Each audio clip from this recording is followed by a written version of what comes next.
Page, and our topic tonight is men's health, anxiety, and depression. That's going to be a very interesting topic. So we've got a couple of live broadcasts that we'll be doing. So we'll be going live on Fresh FM Radio London, and also my colleague, Dr. Laura Thompson. She's the head of Lighthouse Broadcasting in the States, and they go across multiple platforms, including Apple TV, Roku, and various others, and we'll be hearing from Laura a bit later on. So let me just quickly make sure that we go live on Fresh FM Radio London now. Just thank you very much, and welcome to Fresh FM Radio London listeners.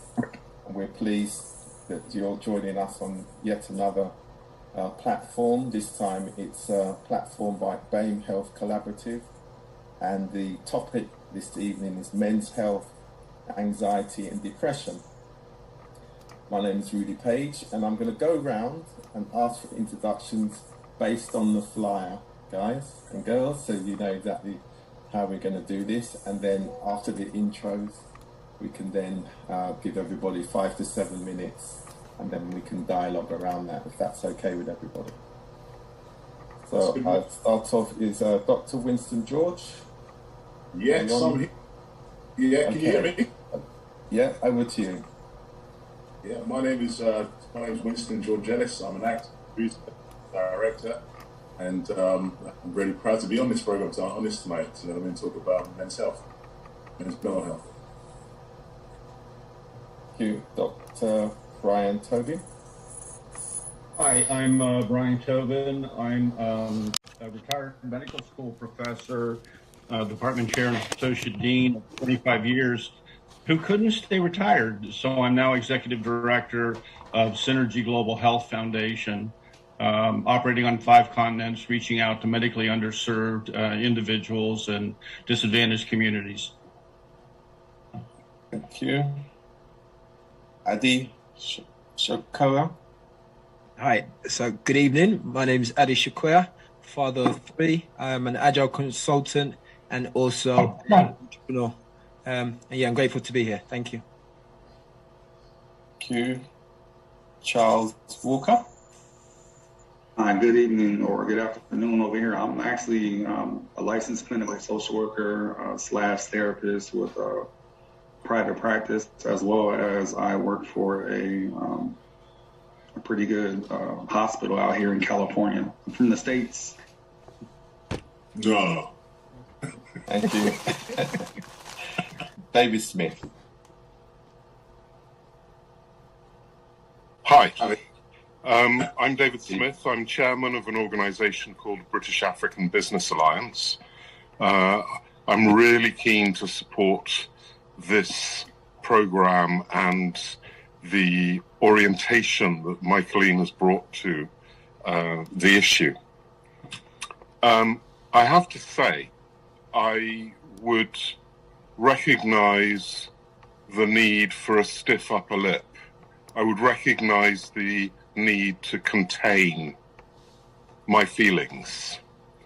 And over the last couple of years, as things have opened up, specifically in mental health, I've noticed how people around me have started to share more. And now, as an employer, as a leader, I'm very aware that I need to be sensitive to the environment around me and the people around me and what they're doing. So I'm keen to engage with this conversation this evening, as much to learn as to share my experience. So thank you. Great. And thanks for that summary, because much of what you said there, the values will be something that we will be thinking about and considering this evening. So my name is Rudy Page, and I run an organisation called Making Connections Work. We're policy implementation specialists. So what's relevant for our work here tonight would be community services. We're very much about the well-being of local communities, and that's working with regeneration teams, local authorities, and developers when they're looking at transforming neighbourhoods. And also, we work considerably in the NHS, so we have healthcare systems practice, and we've been very active particularly throughout the last 2 years, and the focus on community well-being, trusted messengers, and of course now we're looking at wellness and the confidence that we now need to get back into many of our communities. And David sort of touched on that, so I look forward to expanding on some of the work that we have been doing in the last 3 or 4 months or so. So to start off with, then I think give everybody a 5 to 7 minute overview that we can have a dialogue on, and of course if there's any questions for points of clarity, then people can jump in. So we'll start with Dr. Winston George, and we'll go around similar way that we did in terms of the introduction. So over to you, Winston. Well, thank you. You've thrown me into the deep end here, I suppose. You better swim. Really, for me, I think I come from a background where my father and my grandfather, on both sides actually, men never showed weakness. We were always told, you don't cry, men don't cry. At the end of the day, there was no sort of cuddling and comforting. And I remember my dad always trying to say, if you end up crying or whatever, he would say, I'll give you something to cry for. Something that sort of stuck in my head for years. And we were raised in that kind of mentality, not to show your emotion and just to get on with it, not to complain, just to turn around and sort of follow the line. And I think that has been one of the biggest issues that I've had to overcome over the years for me personally, especially a few years ago where I went down very, very fast because I found that I could have had prostate cancer. And I went through that whole process of the different types of examinations they put you through and the intrusive types of where they go through. And mentally, it was very difficult for me to actually get over that because I'd never been, had someone else turn around and take control of me in such a way, whereby I obeyed my body in such a way. And so that was very hard. And I find that a lot of black men especially, and we are the ones that have the highest rate of prostate cancer, as I understand. And we find it very difficult to actually go to the doctor to talk about these types of things and these types of issues that we have. And I'm just wondering now, I want to know from some of the other gentlemen that are on there tonight, whether or not they had the same type of experiences with their father figures, in the fact that this was the line you had to be a man. And then from my era, you had to be a man. Men didn't just show weakness, men didn't cry, that type of mentality. So I think I'd like to throw out that question and find out from some of the others how they feel, what experiences they had. Right. And that's a great start, Winston. Thanks. And of course, I should be very clear, everyone. The title of this is Men's Health, Anxiety and Depression. So I'd like to move to Dr. Brian Tobin to give us a perspective. Yeah, I can echo many of the sentiments that Winston expressed. Having myself grow up in a family that simply didn't talk about healthcare at all. And it was something that people just kept quiet. And I made a conscious decision that my generation was going to be different, that I was going to talk openly with my 2 children, who are now 21 and 24, about health, including mental health. And that's because I myself have battled with depression, anxiety, and had to openly get past that threshold of, oh gosh, does this make me weak? Is there something wrong with me?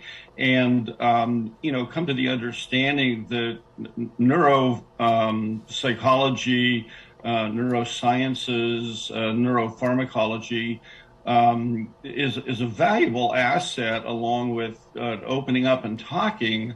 And so my entire family has started talking about it, including brothers, cousins, and we've discovered that there's actually a trait within the family And in having those discussions, we also discovered something else, and that is the effectiveness of some pharmacologic therapies are in fact genetically similar. And if you open up the dialogue to other members of your family as well, you can find out what they are dealing with and what was effective for them. And so I look at this as a very exciting era. The human brain is just another organ of the body. You know, it's comprised of neurotransmitters, and we're not afraid that, well, men don't talk about our hearts either sometimes. That's why we have heart attacks. So we got to open this up, guys, and maybe be the beginning of a generation that says, you know, it's okay. Part of being a man is having the strength and the courage and the integrity to talk about these things, because you know what? They can be solved. They can be handled, and dialogue begins that solution. So that's where I come from, opening up. And I started opening up in 1993, so I've been doing this for a long time. You did, sir. I took a lot longer to open up for myself than you did. So I totally understand where you come from. But I think that's what I was trying to say to, what I was trying to lead to, is that when I went through those experiences, that led to my personal depression. And it was hard for me to fight out of that, and hard for me to try and share that even with my own siblings. And I've got 4 brothers, and it was even hard for me to discuss and share with them. And it took a long time for me to get through that process. And once that opened the floodgates, that was everything changed. All the dynamics changed between us as a whole, you know. And my son's 37, and the dynamics between us have changed. So that whole depression that I was going through, and that whole sort of like keep to yourself and don't say nothing, you know, I mean, we managed to break those barriers. So I can really relate to what you're saying, definitely. Addy? Yeah, so similarly, I can relate to some of the things that I've heard there. I came from a Nigerian background. And so it wasn't so much that you couldn't express emotions, but emotions weren't expressed, so learned behavior. And then I also grew up in the inner city of London, where those things aren't expressed. And when you start talking about mental health and all those things, sometimes, I'm going to be honest, up until I had my own personal experience, I used to also look at it like, it's not something that strong people go through, but I've been through it. Mine was brought down by, I don't know if anybody's been through like a relationship or marriage breakdown. Sometimes when they're not amicable, it can, on the scale of not amicable, mine was like 11 out of 10. So, but there was a period where it hit me so badly that I went into a deep depression. You know, I went into a deep depression, was able to work, function for about 4 months. I was suicidal. And the only thing that kept me was my children. It was just the recognition of the impact that it would have on children. So I think one of the things it would be good to discuss that men don't always discuss, because the funny thing was, as I started opening up and talking to other men, you start realizing that other men are going through similar things. And you're like, whoa, I ain't alone, right? Yeah. And so, for me, I think that's one of the things I definitely would like us to discuss, the impact of breakdowns, unhealthy breakdowns on men and children. Excellent. I'm going to take a risk here, guys, I can actually go Facebook Live, which I think would be helpful. So it might cause us a little bit of disruption, and because we've had an interesting start anyway this evening. But I think what's being said is going to be extremely valuable. So I'm going to. No, I can't go Facebook Live. So please carry on. Well, I will. I just checked. It said no. Right. Okay. Right. So I think if we go to the next speaker now, which I think is David.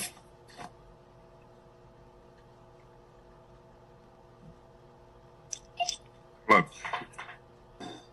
Well, sorry, Jason. Jason, was it Jason? Oh. Has Jason joined yet? So it would be Charles. Sorry, Charles. Can you hear me? Yes, we can. Yeah, we can hear you. Perfect. Well, my experiences with depression, have I been depressed before? I would say, yes, minor depression, but I do treat a lot of depression. And at least out here, definitely in the States, men, we're taught to pretty much internalize our feelings. And I always tell people that, hey, internalization is like stuffing things into a trash bag. Eventually when this trash bag gets full and you continue to stuff things inside, it's going to overflow. And when it overflows, that's when our depression turns into action. So that's when we start lashing out. That's when we start to become angry, or sometimes even physical. But out here, I treat a lot of people with depression, hopelessness, feelings of hopelessness, and given the things that's going on in America now, like earlier this week, we had multiple mass shootings aimed at African Americans, and there's a lot of people hurting over here, and then it turns into depression in the workplace or at home. So there's just a lot of people hurting and a lot of people in pain. And like I said, I told you I worked earlier at a psych hospital. Well, psych hospital, there's a lot of people here that's depressed for many reasons. And a lot of times it does stem from family trauma, childhood trauma, sexual trauma. And, it's one of them things where I have learned to navigate, treat, as well as just, help them get back on track as the best as I can, of course. Yeah. Okay, that's good. It really adds. David?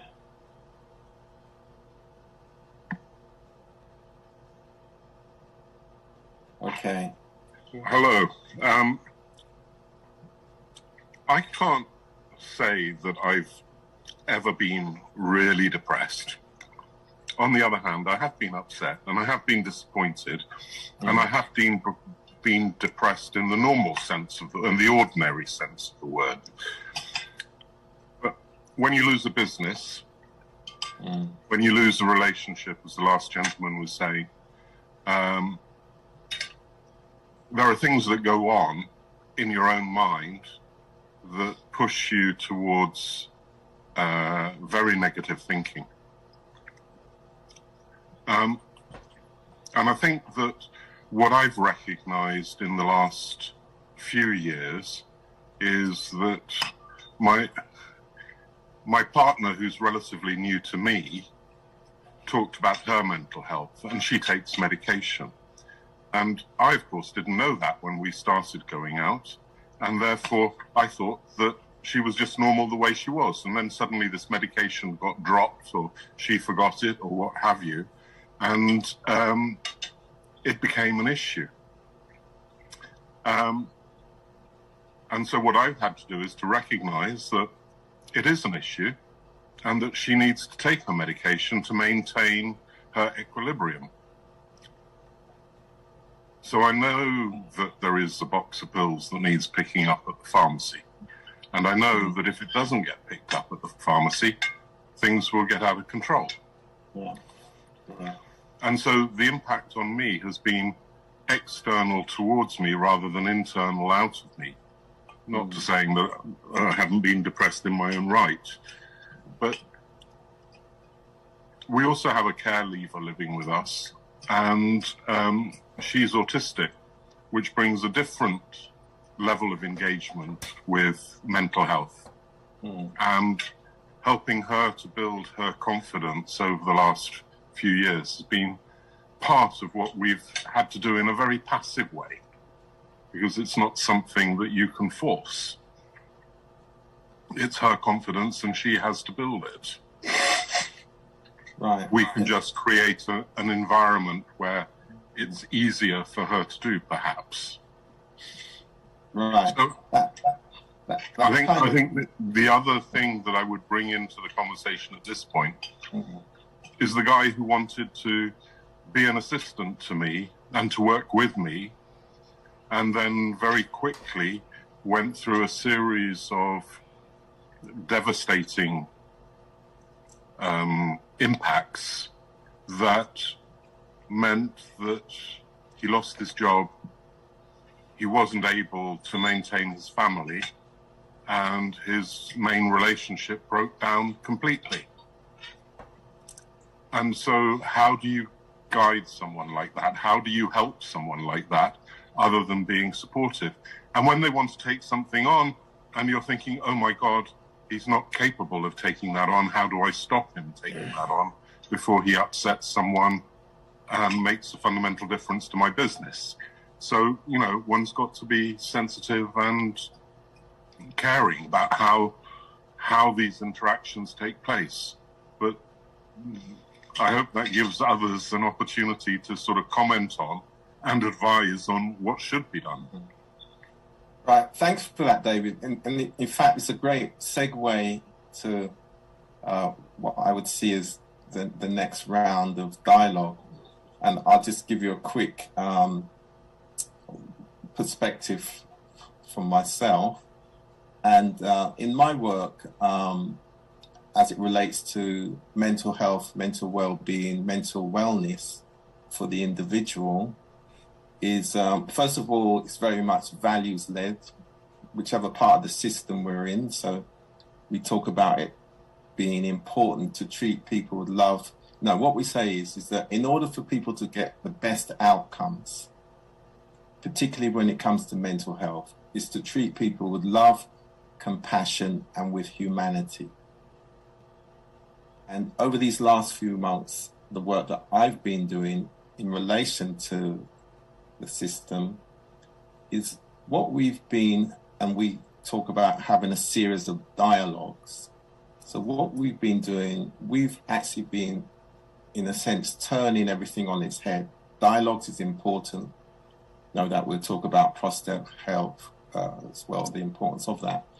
But what we've been asking communities, individuals, is what are the mental well-being challenges that the community solves for itself?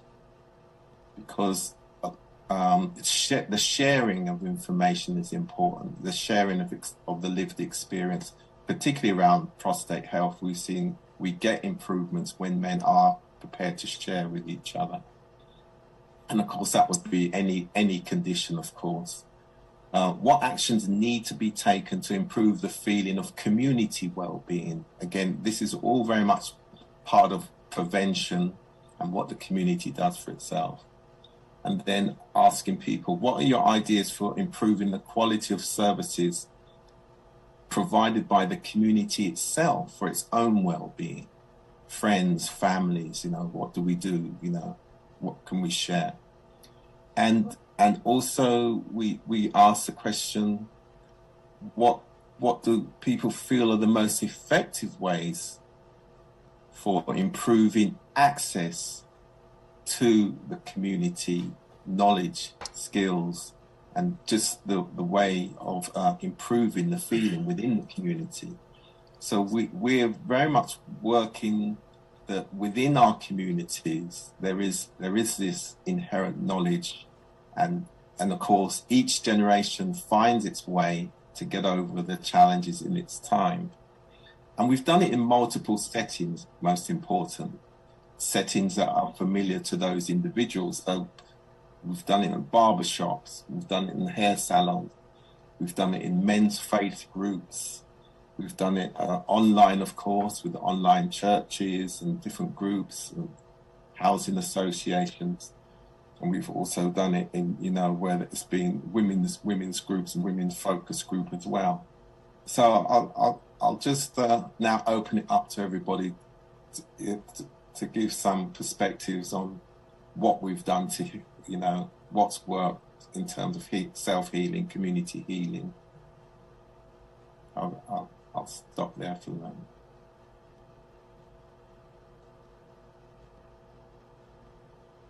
So what's the question? The question is what have we done personally and self to help with self-healing? Yeah, and what have we seen as well? What have we seen that works really? Because we're all here, and a couple of you have sort of touched on it, what you have done when you've reached the situation, because that lived experience being shared is important, of course. And it's important that we do find a way to share the lived experience, share our learning, share the approaches that have worked for us or we've seen work.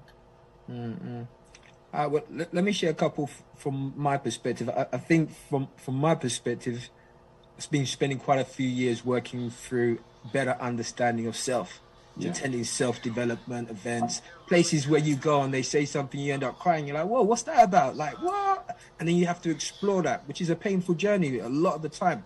But I think over time that's helped me to free up, be more authentic about what I'm feeling at any given time. And I guess around that, there's been a couple other things. Number one, my faith as well. So being in a church community, being able to, have a belief that pulls you through some of the dark moments, right? And like I say to people, to some degree, the element of that belief doesn't matter. As long as you've got something that can pull you through as a light, through the dark, and you've got that. And then I guess the other thing for me is, so I know quite a lot of people, but I have very few people who I would call close. And they're the type of people that I can go and be open with and be authentic with. Have a cry, have a scream, have a shout, admit where I messed up, right? And all of those things. So it's a safe space. It's one of those safe spaces that I can go to and just, and so I think it's a combination of those things. Just trying to use those things to kind of self-heal and make it through. How about somebody else? Yeah, Brian, Charles. Well, I just want to say something.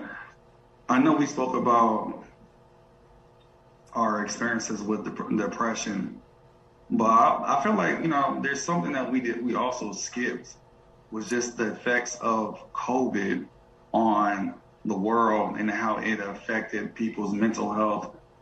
So it affected people's mental health. COVID shut down the whole world. I know out here in the States, our unemployment drops. People were being laid off. It caused a lot of people to become depressed. And they didn't have the mental health resources because at that time, there weren't a lot of teletherapies, things out there for people to process with. Unemployment went up. Child abuse stats went up.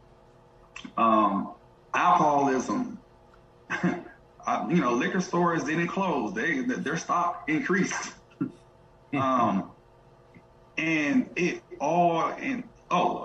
Domestic violence went up because now husbands and wives and lovers were stuck in the same home 24 hours in it. And then it really affected our kids. The kids started becoming depressed because the kids who were once social became not social anymore. So all this stuff was affected. COVID affected all these different things, and it led to a lot of depression, at least over here. I'm pretty sure around the world as well. So now that things are starting to open up now, what I've been doing to assist people who, some of my clients or even the people at my psych hospital is like, hey, when it comes to depression, you have to find a routine. Find a routine, get back on it, find a routine. Part of the symptoms of depression is you don't enjoy doing the things that you used to enjoy doing. So trying to get them back on track like that, find a routine, whether it's working out, whether it's reading, whether it's going to the park, taking walks, taking hikes, mindfulness, meditations, just to kind of help them decompress. And go ahead, brother. Go ahead. I just got a couple of questions, some great stuff that you raised there. You're right about COVID. So I'm wondering, do you or anybody who's in the field think that we might be sitting on a depression release boom? I.e., as the world opens up, is it a case of that some people might be suffering from depression, they don't realize it, or we might start seeing some of the impacts because, it's been behind closed doors? What does anyone think? I think that you're onto something there. COVID-19 can become a catalyst for people opening up because the sort of anonymity that's associated with having to do Zoom calls, or webinars or things like that, that many businesses went through, my own included. You're sitting there at the breakfast table with your Cheerios and your dog, attacking you, and suddenly you're the real deal. This is who I am, and I would say first to the people I work with, hi, this is Brian. This is the real me, because I could sit there in my pajamas and talk to them and not feel that I had to put on the uniform. So I think Charles and Ada, you're right on there. I think this is a golden opportunity because people have been pushed, and this is an episodic thing. Many times there are many occurrences in human history where major breakthroughs and steps forward have come as a result of horrible situations, and this we can see this as an opportunity that people can open up and they can talk about it. Regarding the comment about faith communities, yes, I found that that's very valuable too. And that was first something I dealt with when I lived in the deep, deep South in central to southern Georgia, in what was a very, very conservative faith community. But we were on the pipeline from Miami to New York City for the transport of all sorts of illicit substances, and there was a lot of cases of HIV that were related to many, many different causes, but nobody would like to talk about it. And so, I held a Sunday school class on HIV, and I worked with the infectious disease doctors and showed actual photographs of this is what it looks like. And invariably, there would be people in the back row who would be in tears and afterwards would come up and talk to me, and that opened the door, and I think just the fact that we're willing to open our mouths about something that's taboo, it starts the conversation. It starts with us, it starts with us being willing. And there was a really famous cleft palate surgeon from, I believe, Portugal. He's since passed away. His name is Ivo Pitangui, and he would go to the Amazon every year. And when asked, why does he do this? He said, well, men and women of principles don't give principles; they give examples, and we learn how to live our lives by watching the way that they live theirs. Right. And so I think if we can represent and stand out there and be an example, they'll say, hey, I just saw, Dave Smith talk about this, and Charles and Ade and Rudy, and heck, if they can do it, I can do it too. So sometimes it's just getting out there and saying something, Yeah, absolutely. We have got Professor Rotimi joining us, and I think he may have just joined, Professor Rotimi. And if he would like to speak, I'm sure he will. And the condolences from all of us to your recent loss. Yes, when I think of the last couple of years, I've spoken to friends about it, and I've thought more about my childhood and growing up more in the last 2 years than the previous however many years. I'm not going to give my age away, but quite a few decades. And it's amazing, coming from as a child that didn't have parental support.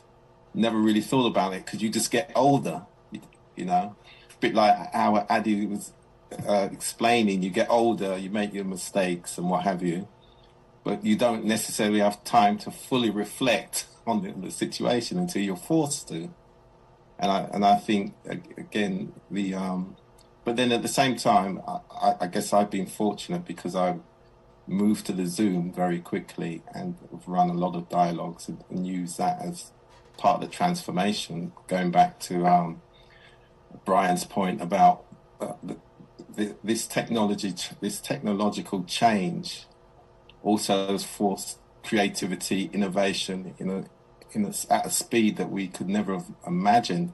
Think of digital health now and what that can do and is doing compared to a couple of years ago. But again, I still go back to how do we support people with love, compassion, and with humanity?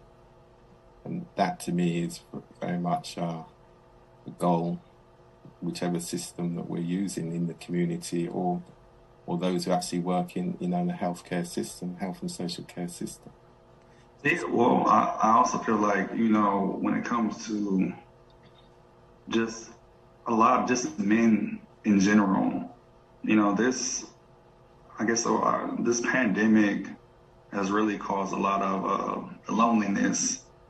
People Yes. who, loneliness in the home, not having any family support, just because you were separated from everyone. You couldn't really engage like you used to. Family support, social supports, and just a lot of times men, we don't really know who to speak to, who to go to, or how one another feels, because a lot of us are taught not to express ourselves in the way that we're supposed that we should. And again, we internalize, we push our issues to the side and so forth. It's not macho, and of course we've touched on it as it relates to prostate health, in terms of again what the pandemic really uncovered. The many of us with underlying conditions, and now with the backlog as well, in terms of think of diagnosis, those types of things. Now that's a great challenge, and that again impacts on the mental health, mental well-being. And going back to your point, if you haven't shared it, well, who do you share it with? Can you trust them? A lot of people in the workforce can't reveal their underlying conditions as well, because that could have an impact on their economic well-being as well, and we know the economic impact and what that now means as well. Well, interestingly, so you might know me. Michael knows me quite well. I can be the bomb guy who throws a bomb, so I'm just giving a bomb alert. Right, so here's a question that I'm gonna ask. So we're talking about Black and I can never BAME, right?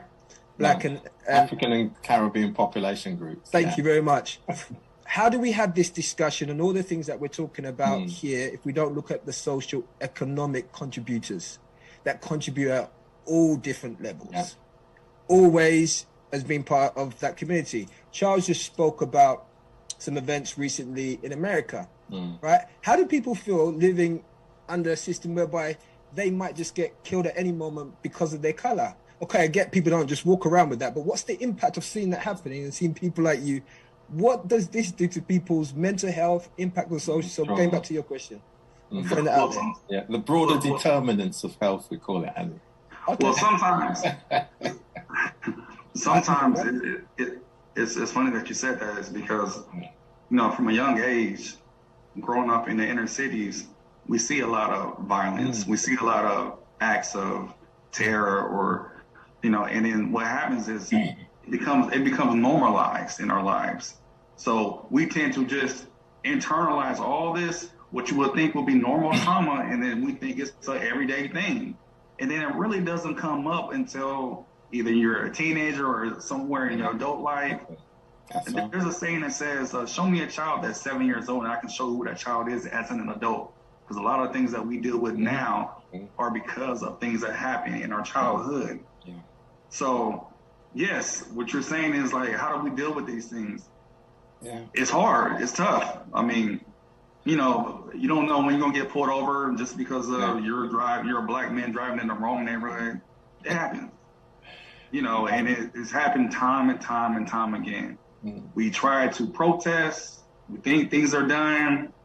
Even with the Black Lives Matter, we had all these companies saying, "Oh, we gotta become more diversified." But then on the leadership level, we're not becoming diversified. We're just it's a lot of lip language. So it needs to be more action to the words and the things that we are preaching. And then also there needs to be some cultural competency from all ethnicities regarding like each other. because we all have issues. Exactly. And Charles, I'm really pleased you mentioned that, because that brings us to this area we talk about. The values of respect and inclusion are the common ground for all of us, regardless of our background and status. So some of that is, despite the challenges, despite the maybe hostile environment that we live in, but there's a set of values of respect and, that we all need to live together in a neighborhood, in our local community, in a peaceful, caring manner. But it's what are the techniques for being able to do that? And of course we do have them, and we can't say that we don't have the people. Again, think of the church leaders, think of the elders, think of, some people we would call community champions. From all backgrounds, we will still find people out there wanting to help the community. And some of that did come out during COVID, particularly in the UK, as it related to these mutual aid groups. And some of even our professionals as well, that, they made sure that they got on the Zooms, they explained to the community what was going on, the term we use, informed, gave them the reassurance as what we call trusted messengers, so that communities can make the choice, because there's so much anxiety. But of course, as we all know, it's still not enough. We need to do more. One of the fastest growing practice groups in psychiatry now and psychology in the United States are healthcare workers, who are just absolutely burned out and beside themselves and not knowing what to do and how to cope with that environment. And I've worked, in units where COVID-19 mitigation had to be performed. And it is tedious, it's meticulous, but at the end of the day, the nurses and the doctors and the patient care attendants and every professional healthcare worker goes home absolutely emotionally exhausted, because you're seeing so many cases that come in that you know how this is going to turn out. They're not going to make it. Yeah. And, now that we're past Wuhan and Delta and into more Omicron, yeah, we are talking about loneliness because people are staying home, with Omicron, those symptoms, if anybody asks you if you've had them, my good heavens, it starts with runny nose and coughing and sore throat and goes down to stomach ache and diarrhea and sore muscles. And it's like, I have that all the time, Yeah. So it's tough to decipher. But when you're on isolation, and I'm saying this having had Wuhan and Omicron, when you're in isolation, you have to stay home. Man, that's a lonely period of time. You're just like, I am absolutely going bonkers. I need to be with somebody. And, that's hard. And I don't think we should deny that there's a lot of people out there who are lonely and want to get re-engaged and want to get out. One of the things that helps me is to be active. There was a comment about, well, can somebody really take this on? Is it enough? I find that what helps me the most is to be active. When I have too much time on my hands, then I'm worrying about everything. But if I'm doing a lot of stuff, then I don't have time, and I find myself through service to others. And that is just a quality of me. Not everybody is like that. But when I'm doing something that I feel is helping other people, then I forget about myself. I forget about this egocentric Brian, and I start thinking about the other people out there that I might be able to influence. Or sometimes. Very quickly, a good point, Charles, just before you come in, relating to what Brian said, because the term that we use is the workforce is the community, and the community is the workforce. And that was recognition for the exact point that you made about the workforce and the trauma that was going on within the workforce. And then, of course, they've got to go home and live the family life as well. So you imagine going backwards and forwards. I mean, that put a lot of strain on many health professionals. Yeah, Sorry, how Charles. tough is it to go for 18 months and come home and your significant other says, "Well, how was your day?" And the answer is horrible. It was just absolutely awful. And going on almost 2 years, that's tough stuff. Yeah. Interesting question. Oh, sorry, go on, Charles. I was going to say it's Dr. Tobin mentioned also having COVID. I had the original COVID and it was a long COVID. I said the OG COVID I had no taste buds and luckily in my shortness of breath it wasn't as bad, but Yeah. it was lonely. I found myself isolation. I found myself doing exercises in a designated room.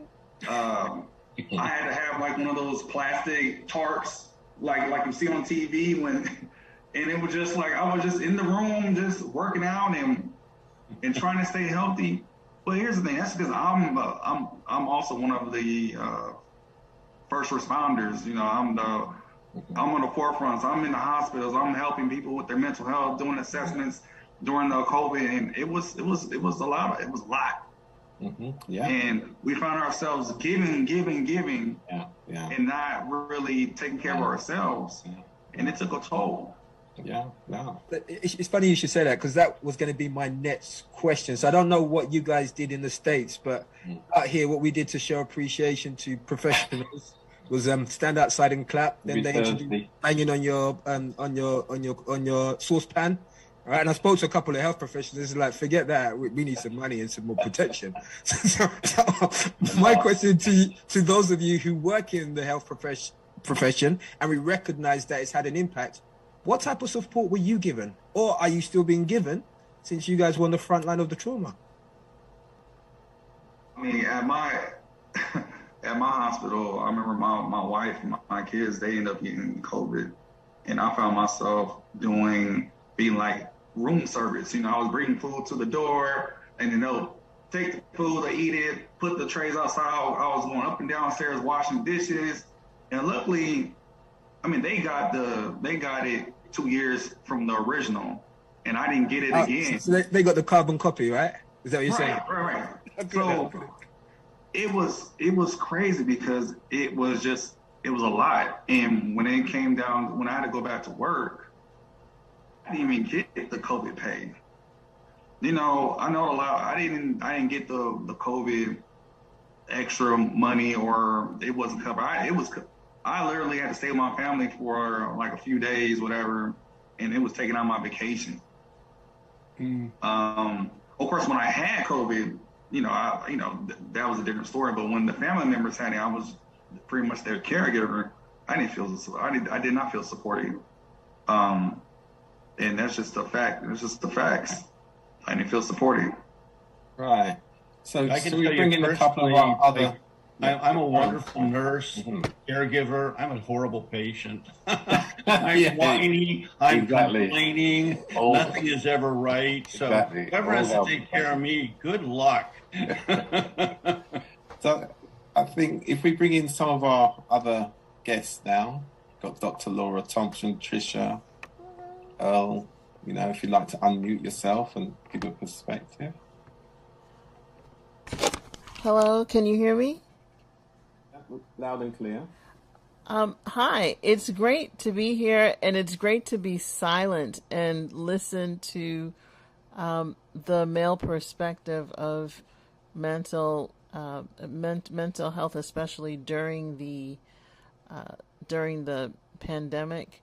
And also, I loved hearing the story of the individual. Maybe it was, I'm not sure if it was, no, it wasn't David. It was, there was an individual early on that talked about having to pick up medicine for someone. His name escapes me at the moment, but he had to pick up medicine for someone, and just coping. And so I guess what I want to just say is, for those of you, for the men that are supporting and have supported people that have that have mental health challenges or mental illness, I salute you today. I think that not enough is being said about the way that you are having to have shoulders to just to be friends with people that are friends of yours or family members that need your shoulders, but especially during times when they're not well. I appreciate you, and I don't know if it's not said enough. I'm sure it's not said enough, but I appreciate you. And for all the people that did not have the heart to say thank you or didn't know what it was like to say thank you, I'm just saying thank you on their behalf. Because without you, we don't really know what the next step would be or if there would be another step. So that's all I'd like to say. And I do appreciate the opportunity coming from Lighthouse Broadcasting. Thank you. Thank you, Laura. And that recognition is really important. So thank you very much. I know it's important. So, David, we haven't heard from you recently, given what Addy, Brian, and Charles have said in the last few minutes. Yeah. What are your thoughts? Well, we found ourselves in a strange situation when COVID hit in 2020, because suddenly, as a household, we were isolating generally. Yes, we could go out for our exercise and what have you. So my partner and I, well, she has 3 sons. So one son invited his girlfriend to come and stay. So that was 3 sons and a girlfriend. Another son had a friend who was in university on his own and had his own challenges. So suddenly he and his 64-inch television turned up in our house.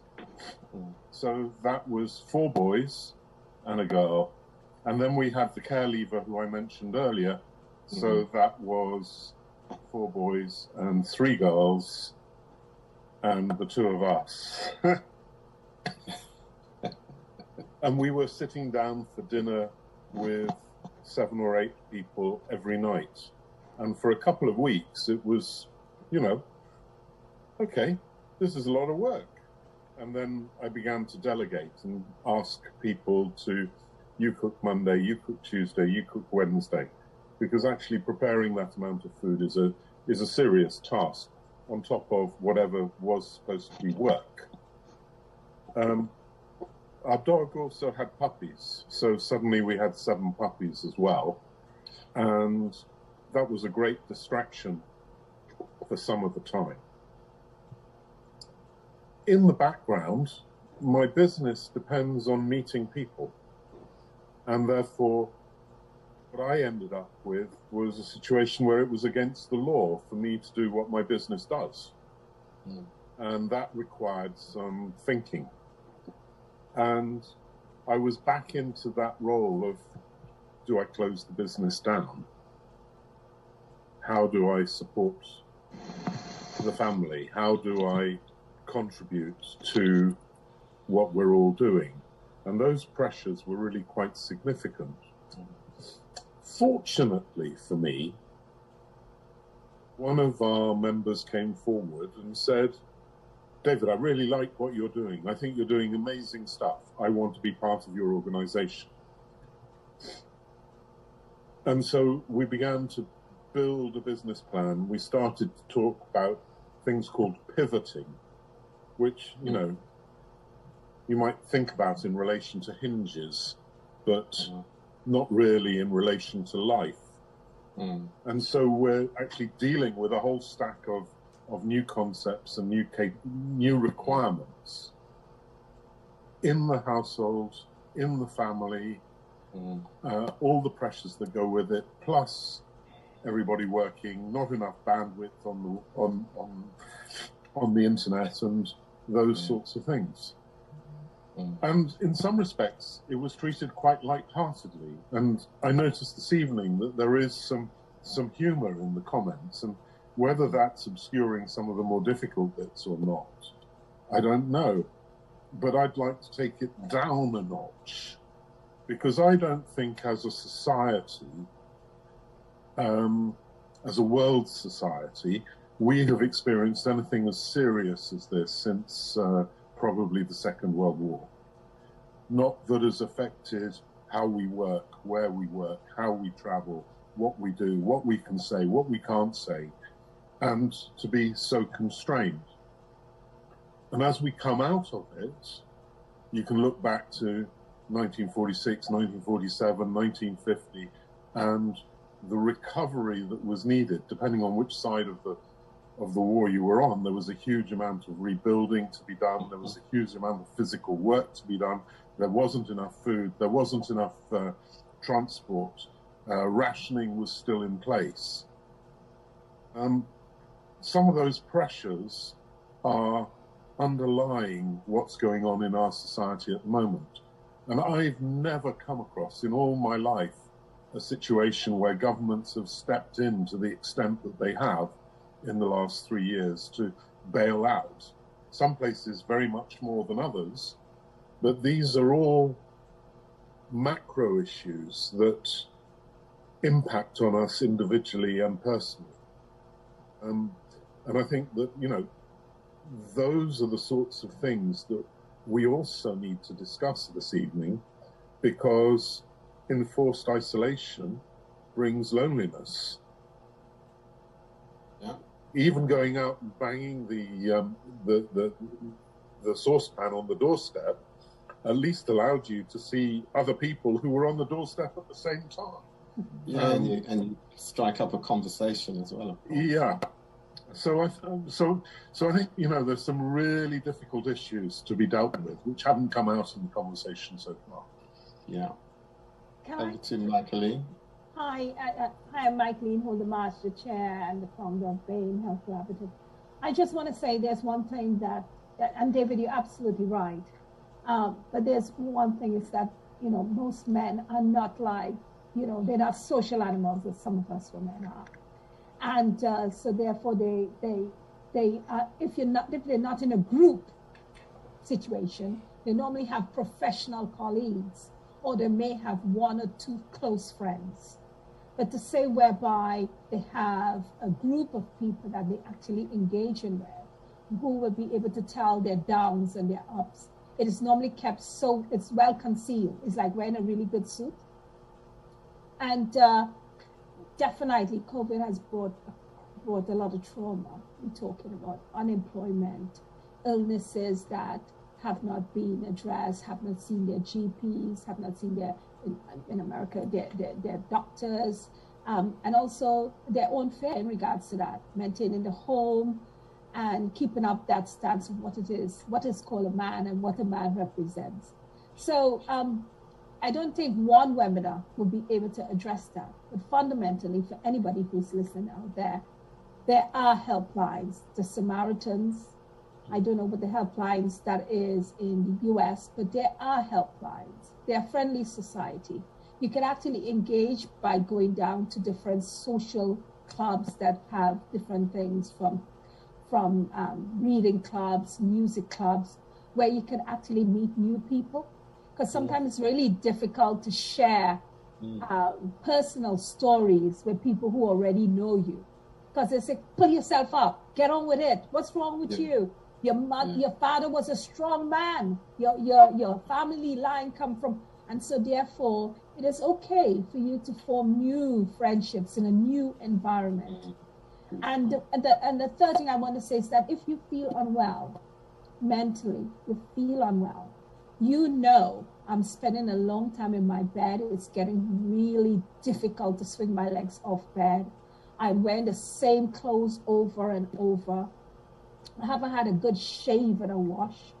You realize that you are heading not to the right place. You don't want to go to work. You don't want to eat. You realize you haven't eaten properly and you're not sleeping. Please seek help. Please seek help. Yeah. If you're having dark thoughts in regards to anxious thoughts, or you see something, you think, oh God, you know, I wish I wasn't here. All of that, seek help. Don't wait for it to grow into something whereby you cannot control it, because mental health monsters, they can come on anytime. And there's the difference is that people try to stay away from mental health discussion. It is healthy. We all have at one point in our lives, if we admit it or not, we would have that feeling of darkness and sadness, things didn't go right. But it's about you getting help. Because, I say to people, if you have a leg and it's not good, they amputate it, they get rid of it, and you still have to churn on. With mental health, it's not visual, you don't see it. But your health and well-being is so important. So it's hard to reach out to family members to tell them where you are, and we recognize that. But don't be alone. Don't be alone. You know that word alone, facing it alone, facing that giant alone? I want you to actually embrace, independent organizations. Give them a call, find out, tell them how you feel, how you've been feeling. Find out if there's a place that you can go to, once a week, once a month, And, most workplace, if you go to occupational health, and you say to them, some people don't want to tell their workplace because they don't want it on their records, but you can actually ask occupational health if they have an independent company that you can see, and that independent company must actually respect your confidentiality and all of that, Privacy. and your privacy. So please do that. And the other thing I want to say finally is that it's good for men to talk too. It's good for men to talk, and it's good for you to write your thoughts. Because we are living in a world of social media and everything is digital, people have forgotten about the power of writing. They have forgot the power of writing. It doesn't have to be perfect, but writing your day, how your day was at the end of the day, will give you time to go back and see that pattern, to see how you are doing. Go back to writing. And if you're not good at writing because of dyslexia or anything like that, use your phone and record your feelings. Record your feelings. That's okay too. So there are lots of apps, and I'm not going to say what apps are available, but there are lots of apps that could actually help you in regards to mood. I helping you to identify your mood. There are lots of apps that play nice music to help you to relax. Rain falling, forests, all sorts. And, I'm not good at yoga, but it is said that exercise, looking at meditation is a good way of actually pulling yourself back to the center point. I really wanted BHC to do this seminar because during COVID, the emphasis was on the elderly, women, children. You rarely hear about men during COVID. Men needs. What does that reflect? And transgender men, just generally, what does that mean? And I just really wanted this opportunity for you to know that people care. We do care. BHC care. Lots of people care. And there's community help. Thank you. Thank you. Thank you very much. And on that note, I'd like to say good evening to everybody and thank you for attending this webinar on men's health and anxiety and depression. Thank you and good night.